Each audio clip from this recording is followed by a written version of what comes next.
So I'm here to talk about a great corrective exercise that helps with overhead mobility and performance. So when people have discomfort or mobility issues when they're trying to press overhead, this is a terrific exercise. I call this the elbow wall walk, and I've got my friend Dr. Tricia Smith here to help us.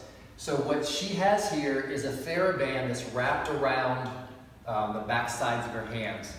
And what she'll do here is she'll turn around, place her elbows against the wall, down just a little bit, so the upper arm is parallel to the ground. Now from here, you need to adjust the band accordingly, so as soon as she starts to externally rotate, meaning her wrists are wider than her elbows, there's tension on the band.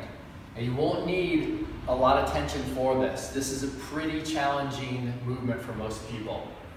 Now, if someone doesn't have the mobility to get the wrists outside of the elbow, just do the best you can to at least keep the wrist directly above the elbow. But what you want to do here is you want to have them try to pull the forearms apart. This activates the external rotators on both shoulders. This helps put the head of the humerus back in the proper alignment. Now, what she'll do is activate the serratus anterior muscles, so she'll push her elbows into the wall as she's trying to pull her hands apart, and she's just going to slowly walk her elbows up the wall, just a couple inches at a time. Just walk up the wall. Now, key component here is that you're not letting the client extend the lumbar spine like this. This is what they're going to want to do to cheat into more range. You have to get that rib cage locked down over the pelvis, okay? Have them brace the abdominals, the midsection, to hold that intra-abdominal pressure at the right level.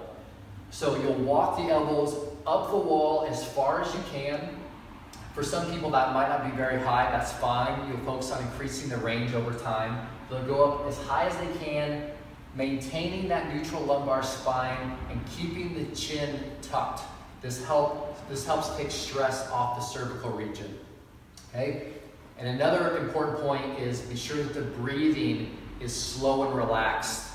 If they're holding their breath or kicking the sympathetic nervous system, then it's going to be much more difficult to get these muscles to increase their mobility and get the right activation patterns. We don't want any excess activation going on here. So to recap, wrists slightly wider than the elbows to activate the external rotators. Push the elbows into the wall to activate the serratus anterior muscles. Slowly walk up as high as the person's mobility allows. And you'll see that in subsequent cycles, they'll be able to get higher each time. Keep that lumbar spine neutral and keep the chin tucked the whole time. And you'll find this a very effective drill to help with overhead shoulder mobility and performance.